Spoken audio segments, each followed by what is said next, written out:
तीसरा lecture conduct करने जा रहे हैं और इस वीक का लास्ट लेक्चर भी है ये। तो हम इस लेक्चर में क्या पढ़ने जा रहे हैं अभी हम आपके साथ बात करते हैं। तो कल आपको याद होगा कि हम बात कर रहे थे आपके साथ ऑन इशू जो कि हम डिस्कस कर रहे थे, स्ट्रेटेजिक रिसोर्स एनालिसिस के ऊपर बात कर रहे थे। आज का हमारा टॉपिक जो है वो इंशाअल्लाह अज़ीज़ जो है वो जारी रहेगा और इसके ऊपर हम मज़ीद बात जो है वो जारी रखेंगे। तो हम सबसे पहले अपनी जो है वो प्रेजेंटेशंस को देखते हैं आज की कि क्या है, कैसे प्रिपेयर की है मैंने।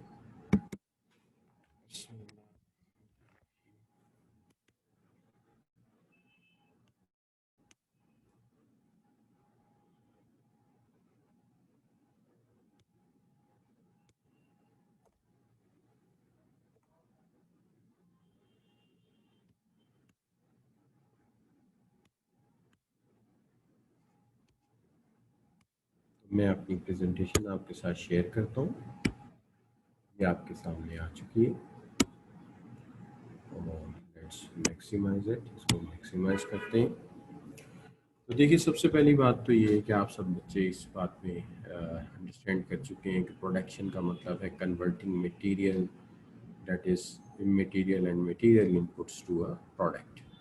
कल ये भी बात हुई थी आपके साथ, हमने ये डिस्कस किया था यहाँ से कि जनाब जो है आपका ऑपरेशन मैनेजमेंट पे बात की थी और ये हमने मुकम्मल किया था। सारी बात डिस्कस की थी थोड़ी सी क्वालिटी इश्यूज़ के ऊपर, कि हमने कहा था कि क्वालिटी की 8 डायमेंशन है, प्रोडक्ट की परफॉर्मेंस क्या है, फीचर्स क्या है, रिलायबिलिटी क्या है, कन्फॉर्मेंस क्या है, ड्यूरेबिलिटी क्या है, सर्विसबिलिटी क्या है, एस्थेटिक्स क्या है और परसीव्ड क्वालिटी क्या है। ये कल हमने क्वालिटी के हवाले से बात की थी। आज का जो हमारा सेशन है ये फोकस्ड रहेगा इस बात के ऊपर कि कंपेटिटिव एडवांटेज बहरहाल जो है वो एक पर्टिकुलर तरीका है, मेथड है जिससे हम इसको गेन करते हैं। तो हमने एक तो ये बात करनी कि कंपेटिटिव एडवांटेज है क्या। दूसरी चीज़ जो हमारी ज़ेर बहस रहेगी आज वो ये होगी, दूसरी जो बहस रहेगी वो ये है कि इस कंपेटिटिव एडवांटेज को हमने रिटेन किस तरह से करना। तो लिहाजा हमारा ज़्यादा जो फोकस रहेगा वो इसी के ऊपर रहेगा। इस हवाले से सबसे पहले तो जो चीज़ इस चैप्टर में ज़ेर बहस आती है वो है कि हमें एक अदद वैल्यू चेन की ज़रूरत है, हमें एक अदद वैल्यू चेन की ज़रूरत है, एक अच्छी वैल्यू चेन जिसके ज़रिए हम रॉ मटेरियल को प्रोडक्ट में कन्वर्ट कर सकें और कामयाबी के साथ कर सकें। तो सबसे पहली चीज़ तो यही है। तो हम इसके ऊपर सबसे पहले आप दोस्तों के साथ बात शुरू करते हैं। देखिए वैल्यू चेन के मामले में जब हम बात करते हैं तो इस इशू पे डिस्कस किया जाता है पोर्टर वैल्यू चेन को। पोर्टर वैल्यू चेन ये कहती है कि किसी भी बिजनेस की एक्टिविटीज़ दो तरह की होती हैं। एक वो एक्टिविटीज़ जिनको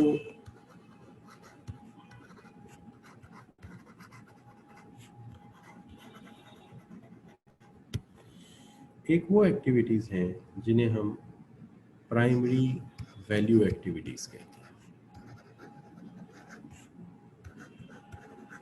प्राइमरी वैल्यू एक्टिविटीज़ का नाम देते हैं। और दूसरी वो हैं जिनको हम सपोर्टिव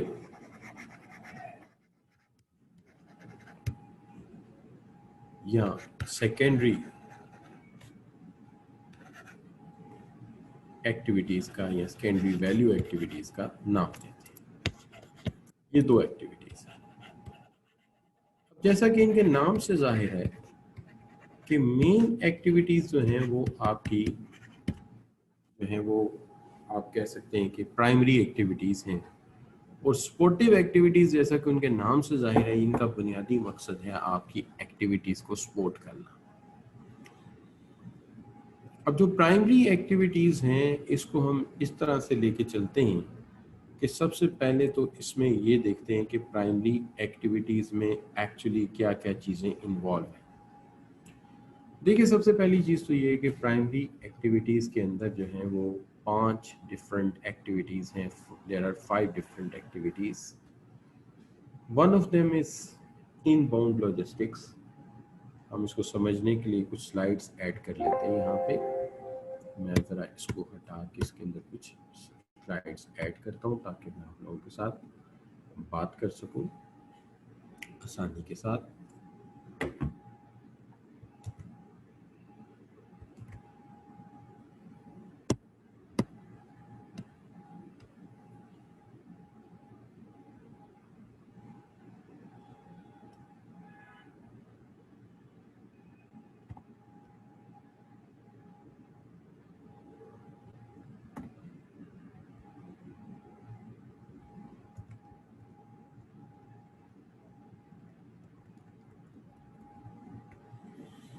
तो देखिए जैसा कि हम इसको आपके साथ शेयर किए हुए हैं, मैं एक दफ़ा एहतियातन स्टॉप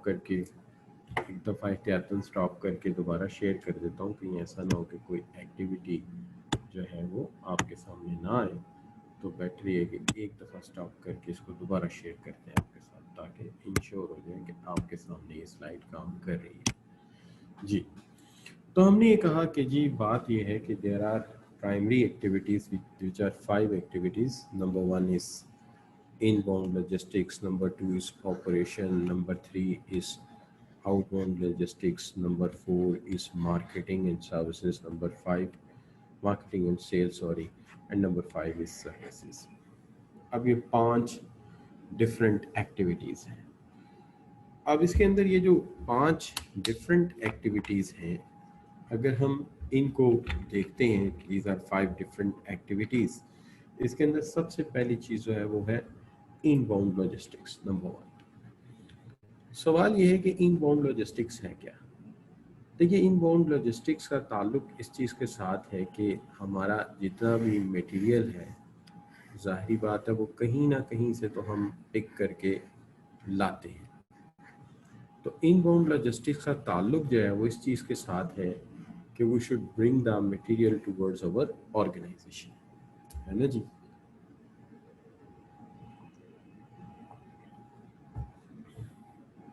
तो मैंने ट्रक का साइन इसलिए बनाया है कि आम तौर पे आप बच्चे हाईवेज पे फिरते होंगे और देखा होगा कि लकड़ी, लोहा यानी स्टील, रबड़, तो इस तरह के जितने भी कंपोनेंट हैं वो ट्रक्स पे लोड किए जाते हैं और ट्रकों के ज़रिए वो ऑर्गेनाइजेशन तक पहुंचाए जाते हैं। इस अमल को हम इनबाउंड लॉजिस्टिक्स में शामिल करते हैं। नंबर 1 यानी मटेरियल को कलेक्ट करना और मटेरियल को कलेक्ट करके आपके वेयर हाउस तक पहुंचाना। कलेक्ट करके आपके वेयर हाउस तक पहुंचाना, ये काम है हमारे लॉजिस्टिक्स का। So this is all done by our logistics. ठीक है जी। तो ये हमारे वेयर हाउस में आ जाता है। जाहिर है वेयर हाउस में इसको मेंटेन किया जाता है, वेयर हाउस में से रखा जाता है, इसको स्टोर किया जाता है, जो भी आप कह लीजिए। स्टोर का टर्म आसान लगता है तो स्टोर समझ लीजिए कि यहाँ पे इसे स्टोर किया जाता है। लेकिन हाफिज साहब इसे प्रोक्योरमेंट नहीं कहूँगा मैं, प्लीज़। अच्छा, तो मैं इसे जो है वो प्रोक्योरमेंट नहीं कहूँगा। और हमजा इकबाल, मैं इसकी डेफिनेशन ज़रूर करूँगा, लेकिन मैं थोड़ा सा वक्त लूँगा इसकी डेफिनेशन तक पहुँचने में। यानी फिल फोर मैं कोई गोथिक वर्ड लिख दूँ तो उनका कोई फ़ायदा नहीं है। तो I will definitely go towards a definition, but let me explain first. पहले हम पूरी वैल्यू चेन डिस्कस करते हैं और फिर हम वैल्यू चेन को ही लिख देंगे तो इसकी डेफिनेशन बन जाएगी। यानी डेफिनेशन हम खुद बनाएंगे, ठीक है। डेफिनेशन हम खुद बनाएंगे, कॉन्सेप्ट को समझेंगे।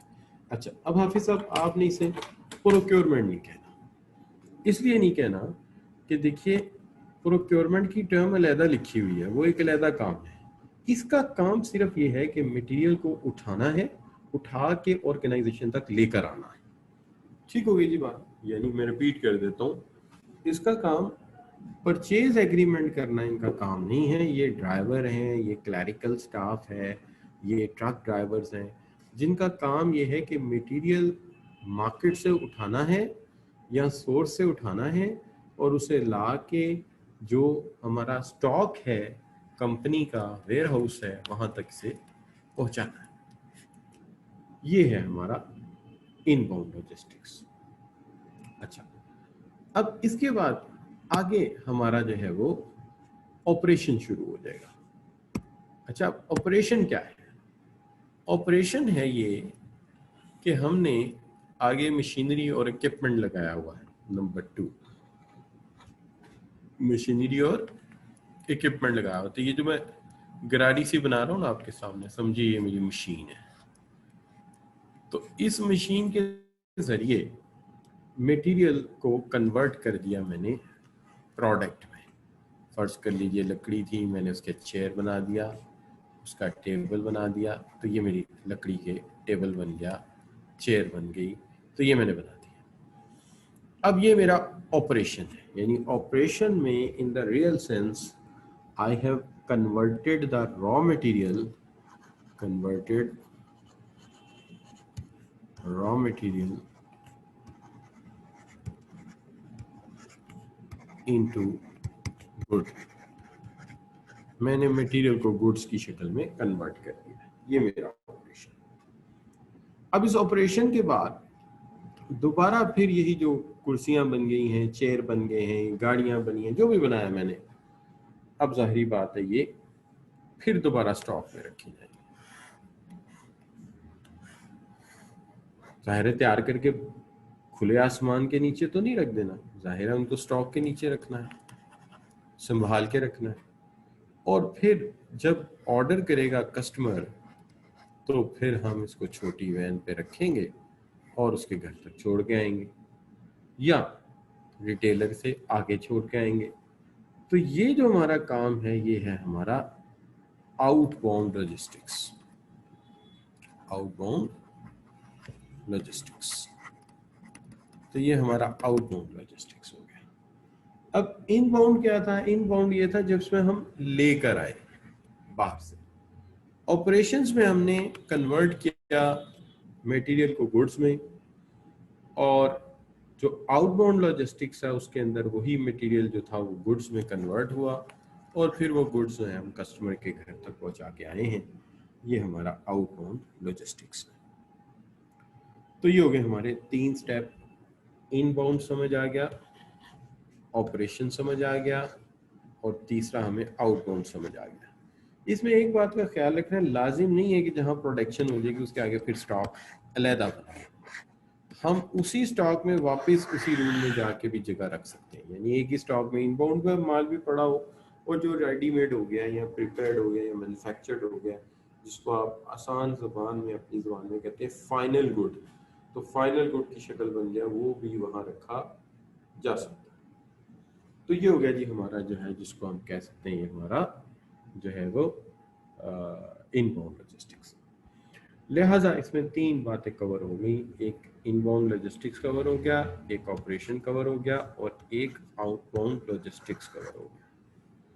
तो ये 3 बातें जो हमने इसको कवर कर लिया।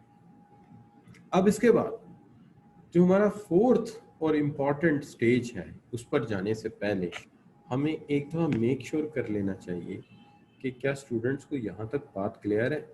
तो हर स्टूडेंट को यहाँ लिखना होगा कि अगर क्लियर है तो क्लियर है, क्वेश्चन है तो क्वेश्चन लिखिए, ठीक है जी।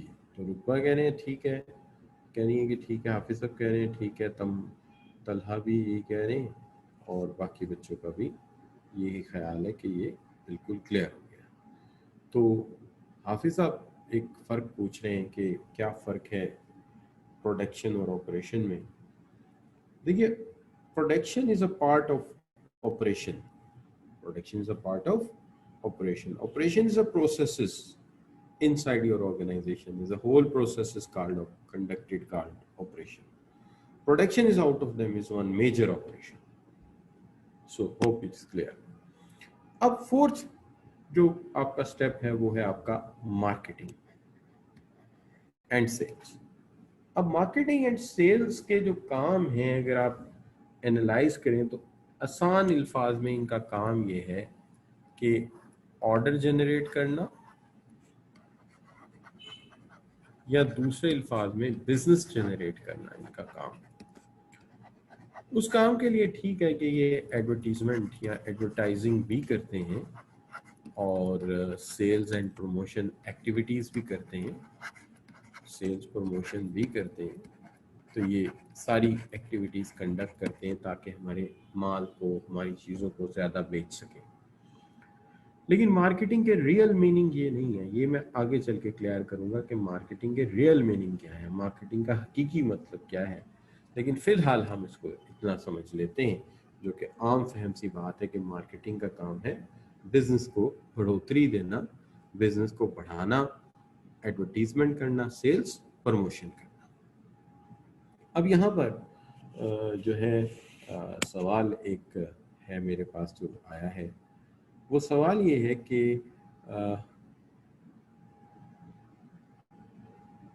हाँ कोमल, इट्स वेरी सिंपल, मैं दोबारा बता देता हूँ। देखिए दो सवाल है, मैं दोनों को बारी बारी एड्रेस करता हूँ। एक सवाल ये है कि इनबाउंड लॉजिस्टिक्स क्या है। इनबाउंड लॉजिस्टिक्स का मतलब है सप्लायर से, माल बेचने वाले से, रबड़ लकड़ी बेचने वाले से ट्रक भेजकर माल मंगवाना, उस माल को मंगवा के स्टॉक रूम में रखना, ये इनबाउंड है।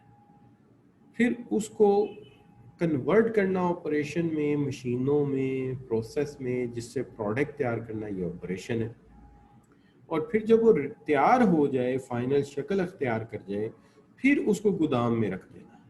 और गोदाम से जाहिर है वो कस्टमर या मार्केट या जो है एक्चुअल यूज़र की तरफ जाएगा, कंज्यूमर की तरफ जाएगा। तो जब ये कंज्यूमर की तरफ जाएगा तो ये आउटबाउंड लॉजिस्टिक्स होगा। तो इसका मतलब ये होगा माल उठा के लाना, यानी मटेरियल उठा के लाना इनबाउंड है, उसको किसी चीज़ में कन्वर्ट करना प्रोडक्ट में ऑपरेशन है, और उसको कस्टमर के घर तक छोड़ के आना, पहुंचा के आना, ये क्या है, ये आउटबाउंड लॉजिस्टिक्स। तो आई होप कि अब ये क्लियर होगा। क्यों जी, शाबाश, जिस बच्चे ने सवाल किया था वो ये बताए कि क्लियर है। अब जी कोमल बेटी, अब क्लियर है?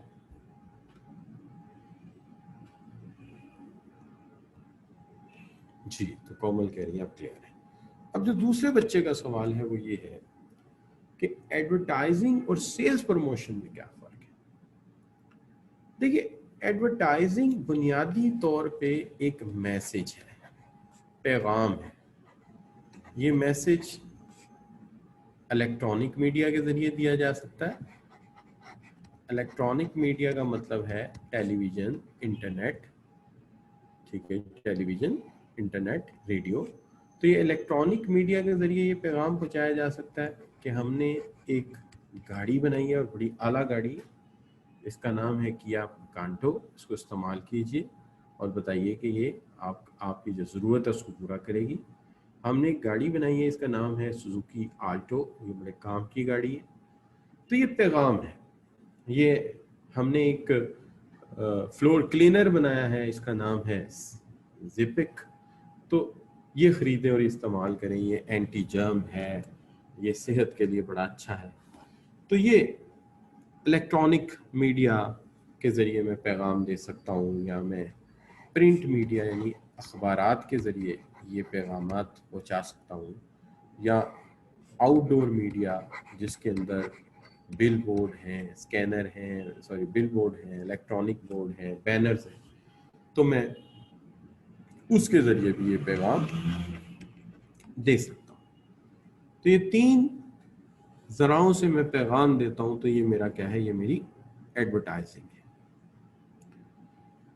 जहाँ तक सेल्स प्रमोशन का ताल्लुक है, इसमें आपने अक्सर देखा होगा कि हम जाते हैं, लेट्स सपोज हाइपर स्टार जाते हैं, या हम जो है वो क्या नाम लेते हैं, वॉलमार्ट, सॉरी हाइपर स्टार जाते हैं, या हम मैक्रो जाते हैं, और जहाँ जाके वहाँ पे देखते हैं कि हम एक मोर्टीन का स्प्रे ख़रीद रहे हैं। एंटी मॉस्किटो स्प्रे खरीद लिया मॉर्टिन का, लेकिन उस डब्बे के साथ एक शू पॉलिश चिपका दी हुई है और लिखा हुआ है बाय वन, लिखा हुआ है by one get one free, एक खरीदो एक free, by one get one free. तो डब्बा खरीद रहा हूं मॉर्टिन का और साथ लगी हुई है शू पॉलिश, तो ये क्या है, ये सेल्स प्रमोशन है, यानी माल तो खरीदा जा रहा है लेकिन साथ ही साथ अजाफी प्रोडक्ट भी मिल रहा है। ये सारी हरकत, ये सारी एक्टिविटीज, ये सारे काम इसलिए किए जा रहे हैं कि जनाब हमारा जो प्रोडक्ट है वो बिक जाए, हमारा जो प्रोडक्ट है वो महंगे दामों बिके, या हमारा प्रोडक्ट जो है उसके जो सेल्स टारगेट है वो किसी तरह से अचीव हो जाए। तो ये है मार्केटिंग का काम। तो ये हो गया हमारा फोर्थ स्टेप। अब फोर्थ स्टेप से जाना चाह रहा हूँ फिफ्थ स्टेप के ऊपर, लेकिन एक मिनट के लिए देख लेते हैं कि यहाँ कोई सवाल तो नहीं है। अच्छा नहीं, यहाँ कोई सवाल नहीं है और जो बच्चा था वो भी करेक्ट है। अच्छा, अब सर्विसेज की बात आ जाती है। सर्विसेज में अगर कोई हरज नहीं कि अगर आप यहाँ लिख दें या समझें आफ्टर सेल सर्विसेज। अब सवाल ये है कि आफ्टर सेल सर्विसेज क्या होती है। देखिए, आफ्टर सेल सर्विसेज में काफ़ी कुछ आ जाता है आज के दौर में। मिसाल के तौर पे आफ्टर सेल सर्विसेज में जो चीज़ खरीदी गई है उसका डिप्लॉयमेंट हो सकता है, कि उसको डिप्लॉय करके दिया जाए, उसका ऑपरेशन या उसको चलाने की ट्रेनिंग हो सकती है, मैनुअल हो सकता है। और कोई डाउट नहीं है कि आफ्टर सेल आने वाली कंप्लेंट्स, आफ्टर सेल सामने आने वाले फॉल्ट्स को ट्रीट करने का नाम जो है वो आफ्टर सेल सर्विसेज। इसकी अहमियत बहुत ज़्यादा है कि जिन कंपनीज ने आफ्टर सेल सर्विसेज अच्छी दी हैं उनका मार्केट में मुकाम बहुत बुलंद रहा है। यहाँ इससे पहले मुझे याद नहीं कि मैंने एग्जांपल दी थी ये वाली या नहीं, लेकिन दोबारा एग्जांपल देना चाह रहा हूँ, अगर पहले भी दे चुका हूँ कि आफ्टर सेल सर्विसेज का डिफरेंस ये है कि एक ज़माने में पाकिस्तान में दो गाड़ियाँ इकट्ठी हैं। अच्छा, दो गाड़ियाँ इकट्ठी हैं, एक का नाम था टोयोटा, ये आज भी आप देखते हैं, और एक गाड़ी का नाम था माज़दा। ये गाड़ियां तकरीबन इनिशियली इक्वल सेल थी दोनों की, लेकिन आफ्टर सम वाइल जब प्रॉब्लम आई इसके रिपेयर की, तो अभी जापान ने इतना अच्छा डिस्ट्रीब्यूशन नहीं बनाया था अक्सर कंपनी से। तो जो टोयोटा कंपनी थी उसने अपने डिस्ट्रीब्यूटर से कहा कि अगर कोई ऐसा पुर्जा ख़राब है जो कि गाड़ी के इंजन में मौजूद है या गाड़ी के अंदर मौजूद है और गाड़ी शोरूम में खड़ी है, तो बराए मेहरबानी आप गाड़ी मत बेचें, उसको खोल दें, खोल के उसका पुर्जा उठा के ख़राब गाड़ी में कस्टमर को डाल दें ताकि उसकी गाड़ी रुके नहीं। आप जानते हैं नई गाड़ी हो, पहले 2 3 4 साल 5 साल क्या फॉल्ट आता होगा, कोई शॉक खराब हो जाता होगा तो एक शॉक खोल दिया, कोई हेडलाइट टूट गई होगी तो हेडलाइट एक्सीडेंट से टूट गई, या रेडिएटर टूट गया तो वो रेडिएटर निकाल के डाल दिया। तो उन्होंने गाड़ियां खोल दी थी, उन्होंने शोरूम पे सेल बंद कर दी और गाड़ियां खोल के उनके पुर्जे उठा के पुराने कस्टमर्स जो थे उनको मुतमईन करने के लिए फिक्स कर दी। अब नतीजा ये निकला कि Toyota is running on the road, Toyota आज भी रोड पे दौड़ रही है, लेकिन मज़दा ने कहा कि गाड़ियां मत खोलें, हम पुर्जे भेज रहे हैं। अब ज़ाहिर है पुर्जे आने में तो वीक्स टाइम लगने थे, ठीक है, और ये बात भी है I think end of 80s and start of mid of 80s या एंड ऑफ 80s। अब नतीजा ये हुआ कि मज़दा का कस्टमर में एक इमेज फैल गया कि ये गाड़ी के पुर्जे नहीं मिलते, और एक दफा ये बात डाउटफुल हो जाए तो फिर मार्केट में वो गाड़ी बिकेगी कैसे। लिहाजा Toyota is yet running on the roads but Mazda is a bit out of market now. अब इसमें जो सवाल है वो ये है कि इसका जो झटका है ये हमारी मार्केट का मिजाज आज भी वही है। इस एक झटके की आज भी किया गाड़ियां बेचना चाहता है, लोग यही सवाल सामने रखते हैं क्या इसके पुर्जे मिल जाएंगे, क्या इसके पार्ट्स दस्तयाब हो जाएंगे। अच्छा, पार्ट्स अगर दस्तयाब हैं तो डिस्ट्रीब्यूटर के जी मिल जाएंगे, वो इस पर बिलीव नहीं करते। वो कहते हैं अच्छा मिल जाएंगे तो तुम ऐसा करो इसकी एक प्राइस लिस्ट दे दो, हेडलाइट कितने की है, स्पार्क प्लग कितने का है, फलां चीज कितने की, तो उसकी एक लिस्ट जरा मुझे दे दो। अच्छा, जब वो लिस्ट देता है या लिस्ट निकालता है तो अल्टीमेटली उसका इम्पैक्ट क्या आता है? उसका इम्पैक्ट ये आता है जनाब कि लिस्ट तो तब होगी जब पार्ट्स अवेलेबल होंगे। तो आज भी ये बड़ा बिग क्वेश्चन है कि आफ्टर सेल सर्विसेज कंपनी देगी या नहीं देगी। इसके लिए डिस्ट्रीब्यूटर को वर्कशॉप बनानी पड़ती है, टोयोटा ने बना रखी है, होंडा ने बना रखी है। तो ये बच्चों हमारी 5 बातें मुकम्मल हो गई जो प्राइमरी एक्टिविटीज से मुतल्लिक थी, जिसके अंदर हमारा जो था इनबाउंड लॉजिस्टिक्स था, फिर उसके साथ साथ जो है वो operations, outbound logistics, marketing and sales and services. अब यहाँ तक अगर आप कहते हैं कि क्लियर है तो फिर हम आगे चलते हैं। जी बच्चों,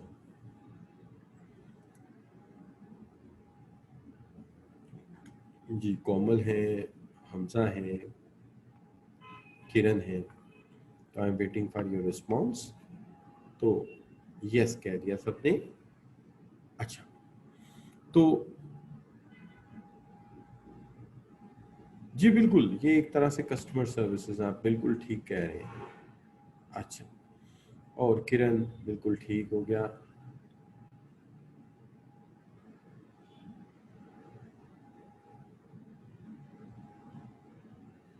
हाँ, मार्केटिंग का अभी मैंने बताया कि इसका मकसद है सेल्स बढ़ाना, ऑर्डर जनरेट करना, प्रोडक्ट को popular banana.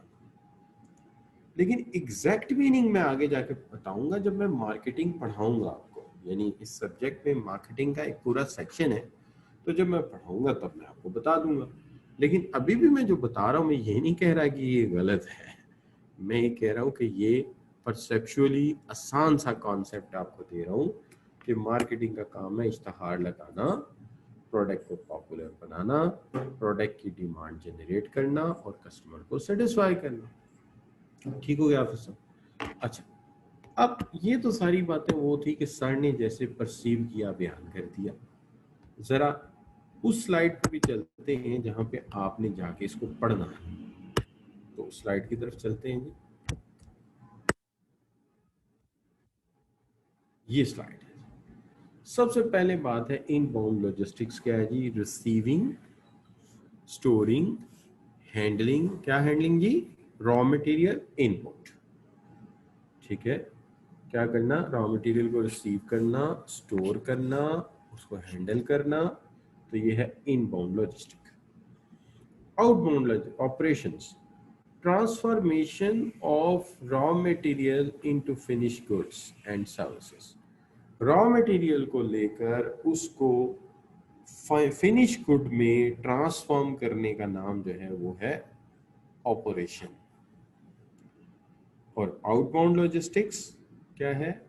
These are activities जो गुड्स बन गई हैं उनको स्टोर करना, ठीक है, बिफोर डिस्ट्रीब्यूशन यानी तकसीम करने से पहले, और फिर उनको डिलीवर करना गुड्स को जाके कस्टमर को। तो ये है आपका आउटबाउंड लॉजिस्टिक्स। तो इसका आप कहते हैं हमारा आउटबाउंड लॉजिस्टिक्स। अब जहां तक सवाल है हमारा मार्केटिंग एंड सेल्स का, तो मार्केटिंग एंड सेल्स का मतलब है कि कोई स्पोर्ट्स हो रही हैं उनको स्पॉन्सर किया जाए, ठीक है, कोई प्रोडक्ट के इमेज को इन्हांस करने के लिए एडवर्टीजमेंट की जाए, ये मार्केटिंग एंड सेल्स है। लेकिन जहां तक ताल्लुक है आपका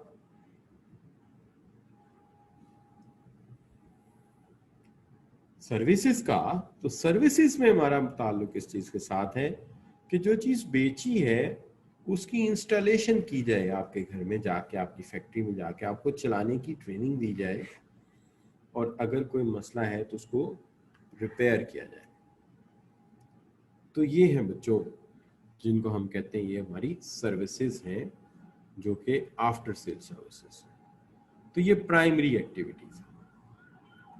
अब आप बच्चे समझना चाहेंगे कि ये तो प्राइमरी होगी सर, आपने दो तरह की कही थी, एक प्राइमरी और एक सेकेंडरी।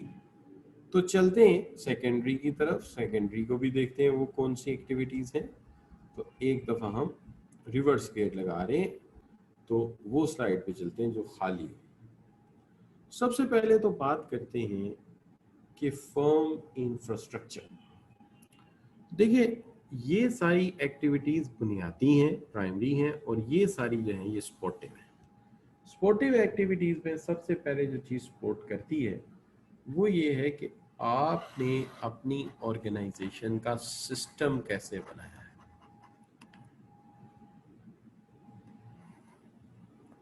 आपकी ऑर्गेनाइजेशन में फाइनेंस कैसे रन होता है, किस तरीके से बजट बनता है, फाइनेंसिस कैसे मैनेज होते हैं, क्वालिटी कंट्रोल कैसे मैनेज होता है, क्वालिटी कंट्रोल कैसे मैनेज होता है, इंफॉर्मेशन कैसे मैनेज होती है। तो इन तमाम चीज़ों को मैनेज करने का जो आपका निज़ाम है, इन तमाम चीज़ों को मैनेज करने का जो आपका निज़ाम है, आपका सिस्टम है, इसको हम कहते हैं ये हमारी फर्म का इंफ्रास्ट्रक्चर। ये हमारी फर्म का इंफ्रास्ट्रक्चर है, जिसके अंदर फर्म की फाइनेंसिंग कैसे चल रही है, तरीकाकार क्या है, उसका निज़ाम क्या है, क्वालिटी कंट्रोल कैसे होता है, इंफॉर्मेशन पास ऑन कैसे होती है, या दूसरे अल्फाज में कह लीजिए इंस्ट्रक्शंस आगे कैसे फॉलो की जाती हैं, उस पर अमल दरामद कैसे कराया जाता है। ये सारी की सारी बातों का ताल्लुक जो है वो हमारे जो है वो फर्म इंफ्रास्ट्रक्चर के साथ है।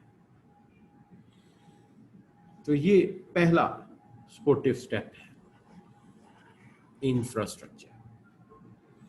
तो अब अगर आप देखें कि हर ऑर्गेनाइजेशन में कोई सर्कुलर इशू होते हैं, कोई लेटर इशू होते हैं, कोई मेमोरेंडम इशू होते हैं, ये क्या होती है, इंफॉर्मेशन फॉरवर्ड हो रही। हर फर्म में बजट बनाया जाता है, बजट प्लान किया जाता है, बजट डिज़ाइन किया जाता है। ये सारे मामलात क्या हैं, ये सारे के सारे मामलात जो हैं ये आपके रिलेटेड हैं आपके निज़ाम के साथ, स्ट्रक्चर के साथ, ऑर्गेनाइजेशन स्ट्रक्चर या फर्म स्ट्रक्चर के साथ। क्वालिटी कंट्रोल का एक मेयार है, एक तरीक़ाकार है, एक स्टैंडर्ड है, उस स्टैंडर्ड को चेक किया जाता है। इंस्ट्रक्शन सीनियर से जूनियर को फॉलो की जाती है और देखा जाता है कि इन इंस्ट्रक्शंस को कैसे कंट्रोल किया जा रहा है। ये सारे का सारा निज़ाम जो है इसको हम इंफ्रास्ट्रक्चर का नाम दे सकते हैं।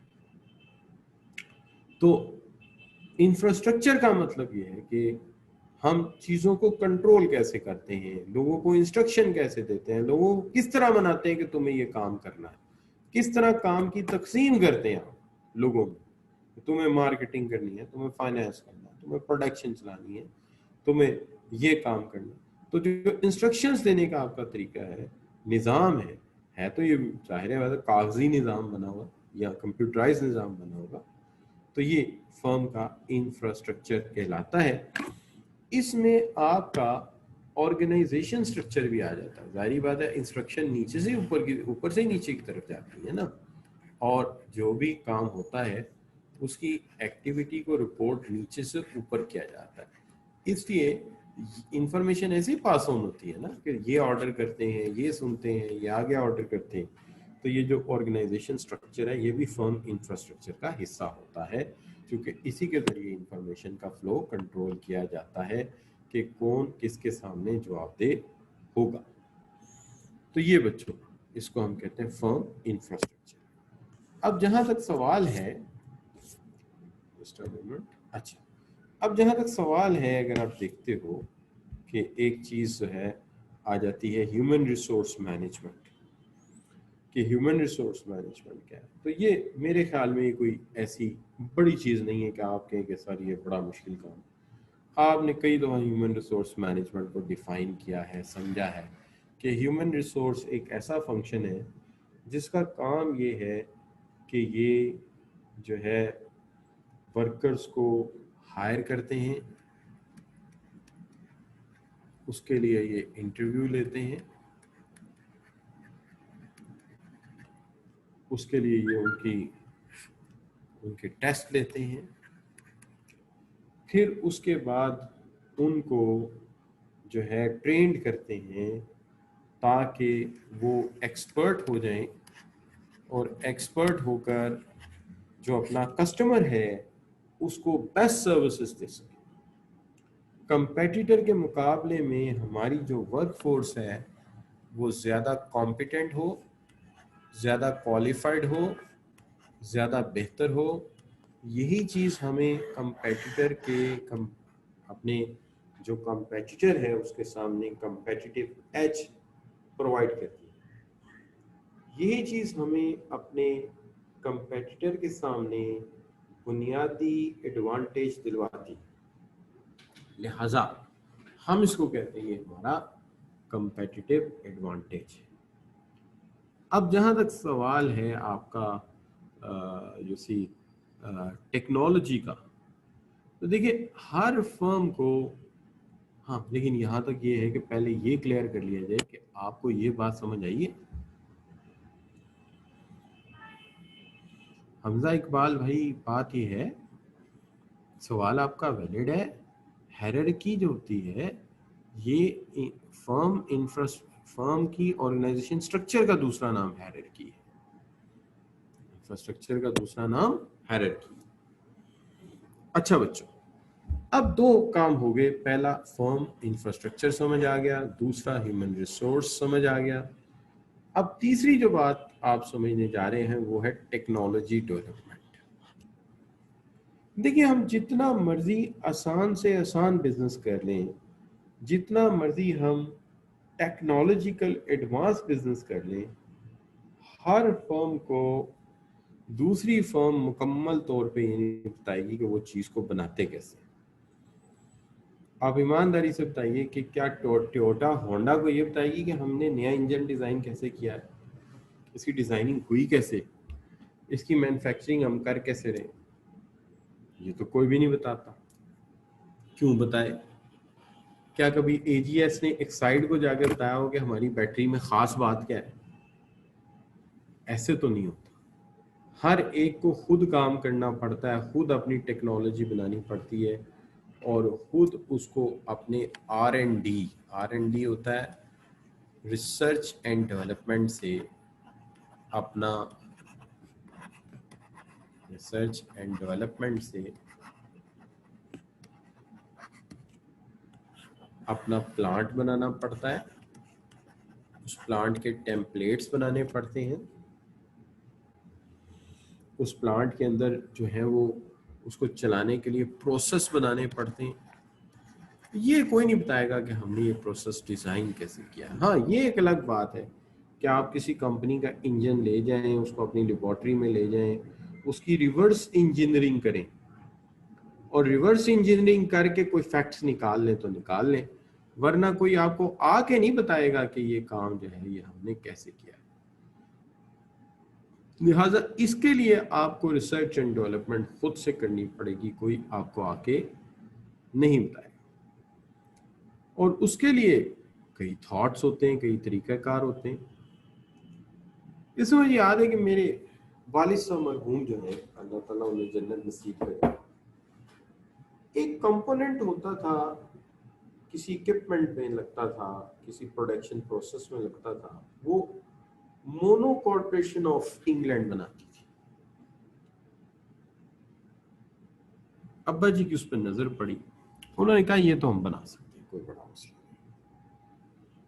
मैं भी बड़ा हैरान था कि इसको ये करेंगे कैसे। बहरहाल एनीवे, मैं जब तक वो एक्सपेरिमेंट्स कर रहे थे अपना रिसर्च एंड डेवलपमेंट मैनेज कर रहे थे, मुझे ही लग रहा था कि अब्बा जी बड़े पैसे ज़ाया कर रहे हैं। लेकिन सक्सेसफुली उस दिन मुझे नज़र आया जिस दिन अल्लाह ताला ने कामयाबी दी और वो कंपोनेंट बन गया। तो वो कंपोनेंट जो है वो जो मोनो कॉरपोरेशन थी वो उस वक्त 65 रुपीज़ में बेचती थी। तो अब्बा जी ने उस ज़माने में पहले 15 में बेचा, फिर बाद में और सस्ता कर दिया था, 12 रुपये में कर दिया, यानी लोकली इसको मैन्युफैक्चर कर दिया। तो अब आप यहाँ से अंदाज़ा कर सकते हैं कि ये जो है ये कितनी इसके अंदर मार्जिन होती होगी। तो ये टेक्नोलॉजी जो है ये हर कंपनी ने अपनी खुद बनानी है, कोई दूसरा नहीं बताएगा कि मैंने ये मिलेट मशीन पे बनाया है, ये मैंने रोटरी मशीन पे बनाया है, ये मैंने शेपर पे बनाया है। तो डिफरेंट चीज़ों पे चीज़ें बनती होंगी यकीनन, लेकिन ना तो रोबोट की टाइप कोई बताएगा आपको, ना कोई मशीन की टाइप बताएगा। ये आपने खुद अपनी टेक्नोलॉजी डिज़ाइन करनी है। हो सकता है कि आप कटिंग के लिए, बेंडिंग के लिए और टेक्नो वर्क के लिए जर्मन से मशीनें मंगवाएं, कुछ खुद डिज़ाइन करें, और फिनिशिंग के लिए चाइना से मंगवा लें। ये भी आपकी मर्जी है, आपने जब डिज़ाइन करना है तो आपने देखना है कि कौन सी चीज़ कहाँ से मुझे इकोनॉमिकली दस्तयाब है, कौन सी चीज़ कहाँ पे मुझे सस्ती दस्तयाब है। तो ये आपकी अपनी जो है वो एक स्वाबदीद है जिसके ऊपर आपने ये सारा मामला जो है इसको टैकल करना है। तो इसको हम कहते हैं कि ये हमारा जो है ये R&D है, जिसको टेक्नोलॉजी डेवलपमेंट हम कहते हैं। और इसके अंदर हम कहते हैं कि आप किस तरह से डायरेक्टली प्रोडक्ट और प्रोसेसेस को डिज़ाइन करते हैं, रिसोर्सेस को, मटेरियल को मैच करते हैं और अपनी इनोवेटिव कैपेसिटी में प्रोडक्ट को बनाते हैं। तो ये है हमारा टेक्नोलॉजी डेवलपमेंट। अब 3 मुकम्मल हो गए, एक हो गया आपका फर्म इंफ्रास्ट्रक्चर, दूसरा हो गया आपका ह्यूमन रिसोर्स मैनेजमेंट और तीसरा हो गया आपका टेक्नोलॉजी डेवलपमेंट।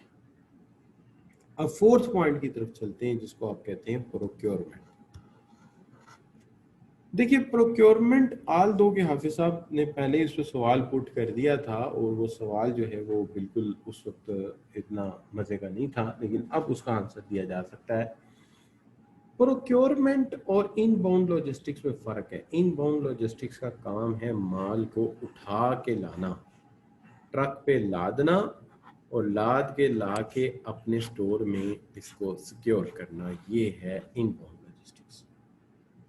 लेकिन मटेरियल की बाइंग एग्रीमेंट करना कि ये मैं कितने में खरीदूंगा, ये प्रोक्योरमेंट का काम नहीं है, ये इनबाउंड लॉजिस्टिक्स का काम नहीं है, ये प्रोक्योरमेंट का काम, कि मैं ये मटेरियल कितने में खरीदूंगा।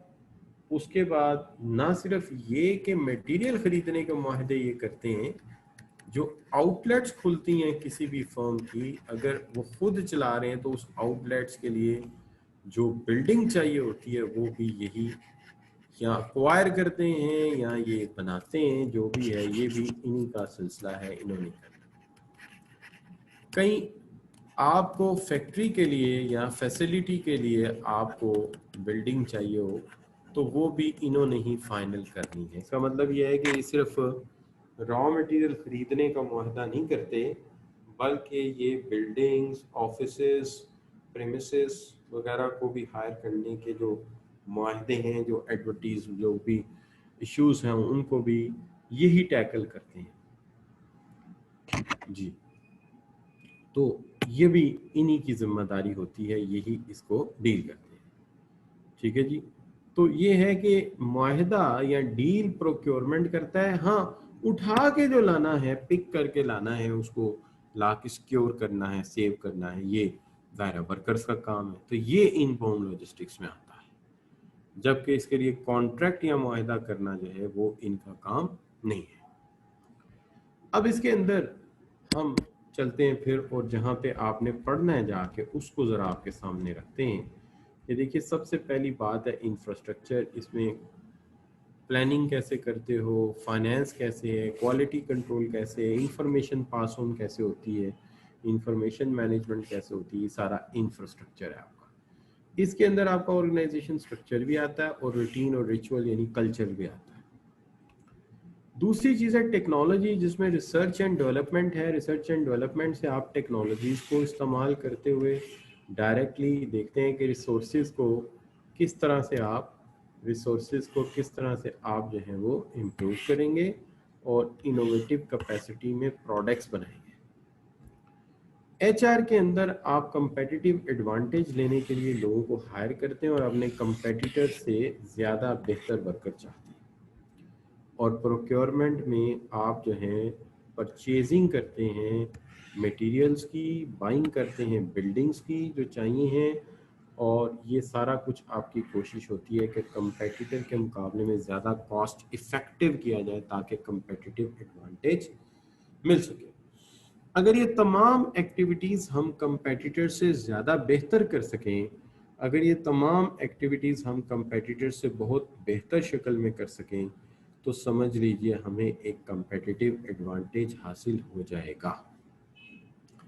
और फिर अगर हम इसको कॉन्टिन्यूस बेस पे करते रहे और इम्प्रूव करते रहे, तो ना सिर्फ हमें ये कंपेटिटिव एडवांटेज मिल जाएगा, ना सिर्फ हमें ये कंपेटिटिव एडवांटेज मिल जाएगा, बल्कि साथ ही साथ हम इसको सस्टेन भी कर सकेंगे, यानी लंबे अरसे तक हम उनसे आगे रहेंगे। तो यहाँ पे ये सारे का सारा जो है ये आपकी एक्टिविटीज कंप्लीट हो गई। रुतबा कह रही हैं कि कंपेटिटिव एडवांटेज क्या है। तो कंपेटिटिव एडवांटेज ये होता है कि दूसरों के मुकाबले में अगर आप कोई चीज़ अच्छी कर सकती हैं या कर सकते हैं, तो ये आपका कंपेटिटिव एडवांटेज है। दूसरों के मुकाबले में आप कोई चीज़ क्वालिटी वाइज बेहतर बना सकते हैं, तो ये आपका कंपेटिटिव एडवांटेज है। तो यहाँ तक अगर बात समझ आ गई है तो फिर हम आगे चलते हैं। तो सबसे पहले आप दोस्तों से पूछते हैं कि क्या यहाँ तक बात क्लियर है आपको?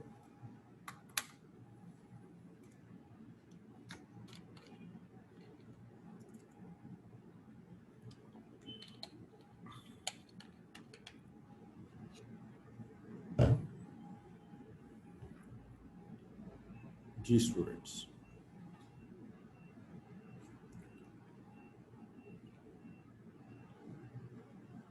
तो रुतबा हैं, हाफिज़ हैं, ठीक है जी, एनी खान हैं और इमरान हैं। आप सबसे रिक्वेस्ट है कि आप मुझे बताएं कि ये क्लियर है आपको। तो रुतबा कह रहे हैं कि क्लियर है, और जो है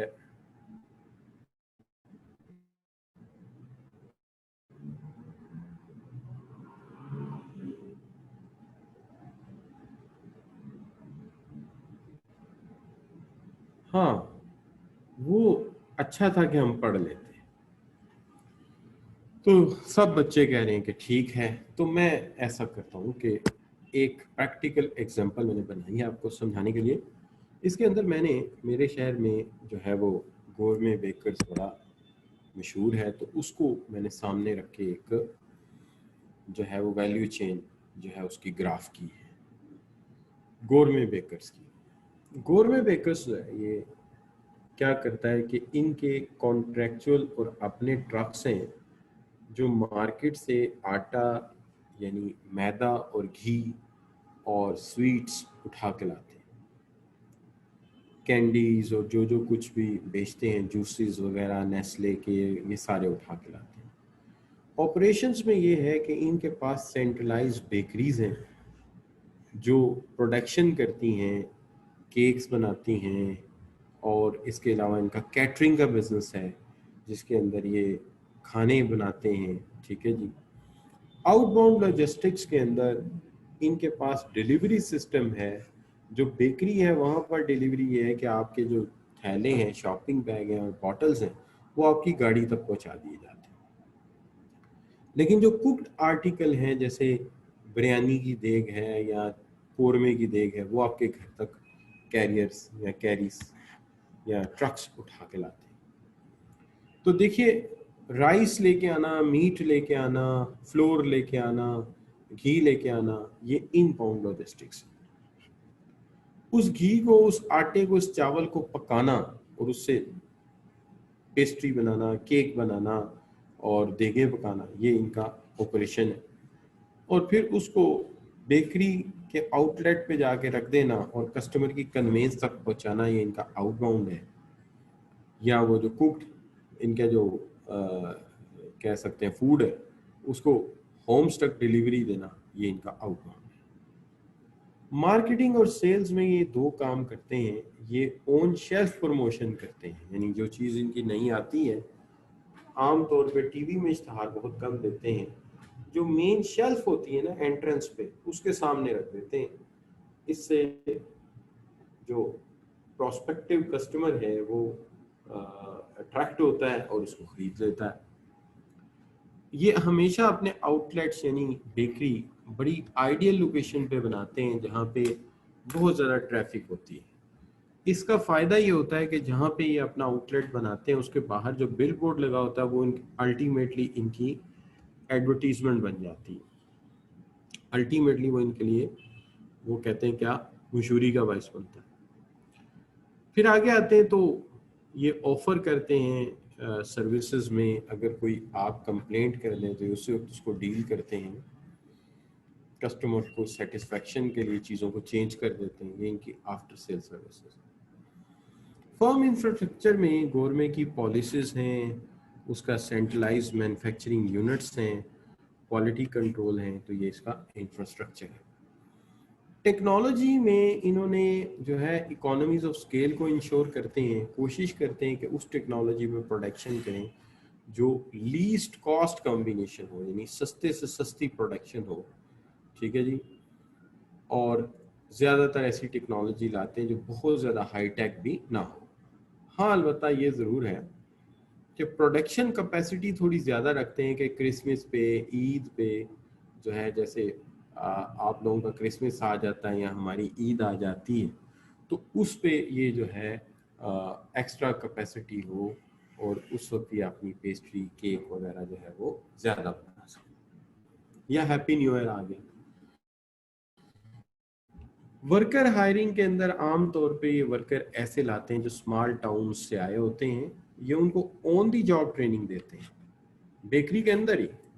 ये ग्लव्स पहनो, पेस्ट्री को चिमटे से उठाओ वगैरह वगैरह। सिर्फ स्पेशल ट्रेनिंग देते हैं कैश हैंडलिंग की, और मिडल लेवल पे जो मैनेजर्स हैं उनको थोड़ी ट्रेनिंग ज़्यादा देते हैं। और जो प्रोक्योरमेंट है उसके लिए ग्रोसर्स हैं, तो जाहिर बात है ग्रोसरी आर्टिकल परचेज करते हैं, जनरल स्टोर आइटम्स परचेज करते हैं, locations of our outlet hire करते हैं। तो ये है आपके गवर्नमेंट का पूरा निज़ाम। क्यों बच्चों, कोई बात समझ आई आप लोगों को? तो ये है कि मैंने एक ऑर्गेनाइजेशन का भी पूरा निज़ाम आपको इसके अंदर बना के लिखा है। तो कुछ बच्चों को समझ आई? तलहा, सादिया, हाफिज साहब, क्लियर है जी? तो हाफिज साहब कह रहे हैं बिल्कुल क्लियर है। रुतबा का जवाब नहीं आया जी, शाबाश। तो कोमल कह रही है ठीक है, ठीक हो गया। और जो है रुतबा अभी भी बात कर रहे हैं कि जनाब हमें अभी तक आपने डेफिनेशन नहीं बताई। अच्छा, तो देखिए जहाँ तक सवाल है इस चेन का, तो ये तो बिल्कुल वही एक्टिविटीज़ थी, मैंने एक ऑर्गेनाइजेशन से इसको लिंक कर दिया, इसी से लिंक कर दिया। रुतबा जहाँ से समझ नहीं आई वो ज़रा मुझे पॉइंट बता दीजिए प्लीज़। जी प्लीज़ पॉइंट बता दीजिए जो पॉइंट है, चूँकि मैं तो आपका सवाल उसी वक्त आंसर करता हूँ ना, ठीक है। अब ये सवाल नहीं हो सकता कि आपके सर ये ज़रा इंटरप्राइज मैनेजमेंट की समझ नहीं, ज़रा पूरा ही दोबारा बता दें। तो ये नहीं है, आप मुझे वो पॉइंट्स बताइए जहाँ से आप ये कहें कि जी ये वो पॉइंट है जिसको मैं समझना चाह रहा हूँ। हाँ, ये देखिए ना, आपको मैंने बड़ा कहा कि आप मुझे चांस दीजिए, लेकिन आपका मसला ये है कि आप जो चीज़ कहते नहीं। अभी पहले ये बताओ भैया, मेरा इंटरव्यू ना लो, मेरी चीज़ों को समझो, मैं ज़रूर आपको हर चीज़ क्लियर करूँगा, तो डेफिनेशन भी बता के चलूँगा, कोई मसला नहीं है, मैंने रोकनी नहीं है डेफिनेशन। अच्छा जी, तो मैंने कहा था कि हम पहले एक एक स्टेप को समझ लेते हैं, फिर इसकी डेफिनेशन खुद बना लेते हैं। अच्छा जी, तो लो जी, वैल्यू चेन की डेफिनेशन बना देते हैं जी। क्या है जी वैल्यू चेन? हम ये कहते हैं कि it is sequence of activities, sequence of activities, ये भी एक्टिविटी है, ये भी एक्टिविटी है, ये भी एक्टिविटी है, ये भी एक्टिविटी है, sequence of activities which convert material and immaterial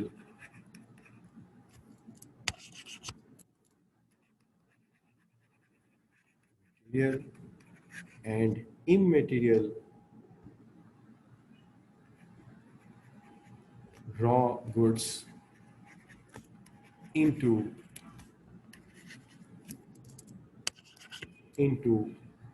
finished goods and services. तो सारी की सारी डेफिनेशन जो हम फॉलो कर रहे हैं वो प्रोडक्शन की ही फॉलो कर रहे हैं। हम मटेरियल और इमटेरियल रॉ गुड्स को कन्वर्ट करते हैं फिनिश गुड्स में। किस तरह से? सीक्वेंस ऑफ एक्टिविटीज के साथ।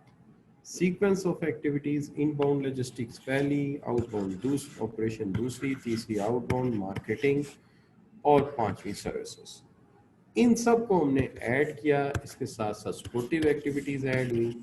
तो इन सब एक्टिविटीज से मिलके हमने रॉ मटेरियल और इन रॉ मटेरियल को इकट्ठा किया और मेक कर दिया एक प्रोडक्ट या service. This is what we call the value chain. जी, अब बता दीजिए, बात क्लियर है?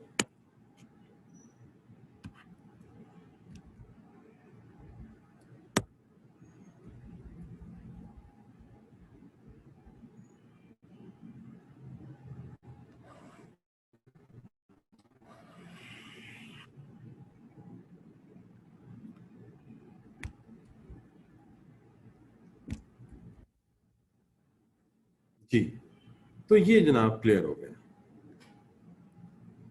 तो एक क्वेश्चन हो गया बच्चों क्लियर आपका, ठीक है जी।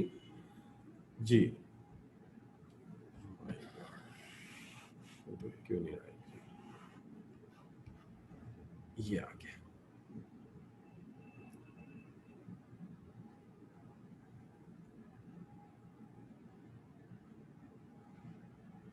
जी हाफिज साहब, आपकी बात बिल्कुल दुरुस्त है कि प्रोक्योरमेंट के इसके अलावा भी काम है। जो जो कुछ ऑर्गेनाइजेशन को चाहिए है वो इन्होंने देखना है कि कहाँ से सस्ता और इकोनॉमिकल मिल जाता है। बिल्कुल ठीक बात है जी। रुतबा आप क्लियर है बेटा? ये रुतबा, आर यू लिसनिंग? जी शाबाश। वेयर इज रुतबा?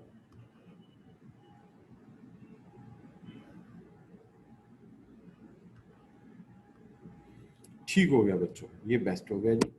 अब आप कहते हैं जी हमें तो सारी समझ आ गई है, तो क्यों ना आपसे कुछ सवालात कर लिए जाएं जिससे पता लगे कितनी को समझ आई है। लो जनाब, पहला सवाल आपसे करते हैं हम।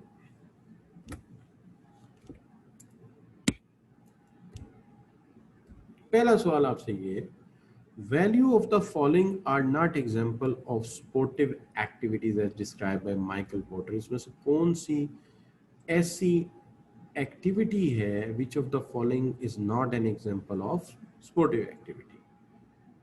ठीक है जी, तो कौन सी ऐसी एक्टिविटी है जो वी कैन से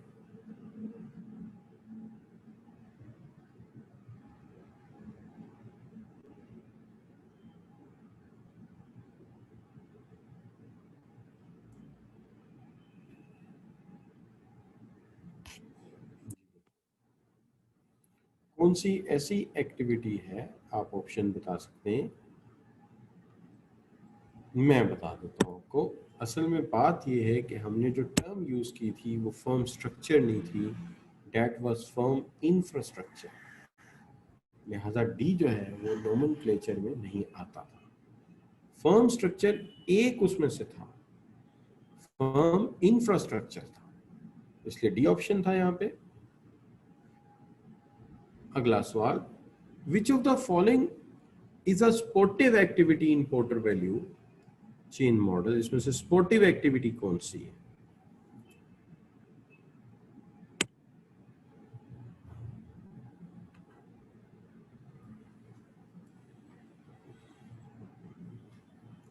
तो मोस्टली बच्चे जो आंसर मुझे दे रहे हैं, this answer is a, that is procurement.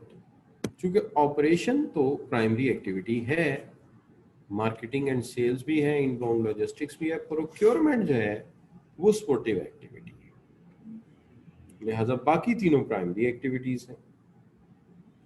ठीक हो गई जी बात।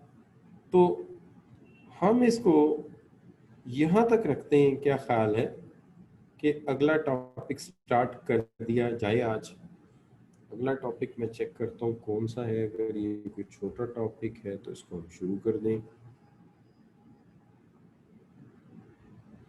अगला टॉपिक जो है हमारा वो होगा इंशाल्लाह, वो होगा हमारा है protection planning and control. Protection planning and control के अंदर प्लानिंग एंड कंट्रोल, इसके अंदर हम जो है बात करेंगे आप दोस्तों के साथ, इसको हम डिवाइड करेंगे कुछ अहम पार्ट्स के अंदर, जिसके अंदर हम बात करेंगे आपके साथ some of the important aspects like, जैसे कि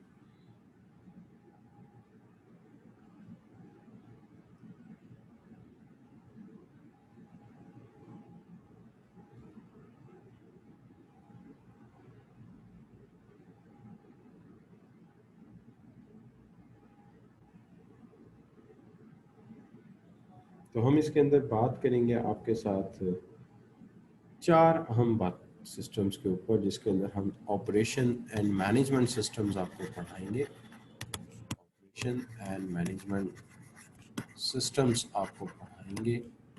इसके अंदर हम जो ऑपरेशंस एंड मैनेजमेंट सिस्टम्स आपको पढ़ाएंगे, उसके अंदर आपका मैन्युफैक्चरिंग रिसोर्स प्लानिंग पे बात करेंगे हम, मैन्युफैक्चरिंग रिसोर्स प्लानिंग। फिर बात करेंगे मैन्युफैक्चरिंग रिसोर्स प्लानिंग का इम्प्रूव्ड वर्जन जो आया है उस पर 2 के ऊपर। तो 1 और 2 दोनों तरह के मैन्युफैक्चरिंग रिसोर्स प्लानिंग पे बात करेंगे। इसके बाद हम बात करेंगे ERP पे, जिसको आप कहते हैं इंटरप्राइज रिसोर्स प्लानिंग।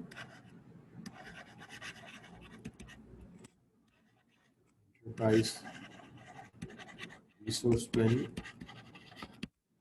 और उसके बाद बात करेंगे हम आपके साथ जो है लास्ट टॉपिक जो होगा इस पर्टिकुलर चैप्टर का, उसके अंदर हम बात करेंगे आपके साथ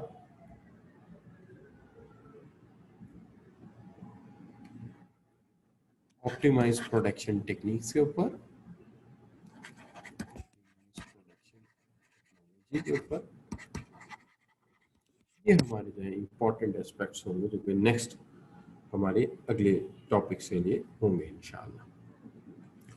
तो ये जो है चूंकि बीच में आप 3 छुट्टियां आ जाएंगी, तो यहाँ तक का काम जो है आपको चाहिए कि डन कर लें। ठीक है जी।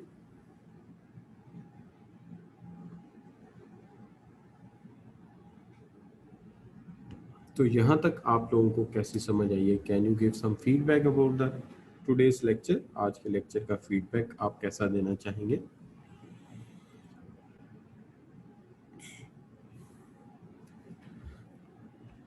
जी बच्चों, तो शहाब कह रहे हैं कि अच्छा था, अच्छा रहा, गुड रहा। हमजा कह रहे हैं इंजॉयड। हाफिज शहाब, सादिया हबीब कह रही है बहुत अच्छा था, और इमरान कह रहे हैं बहुत नाइस था।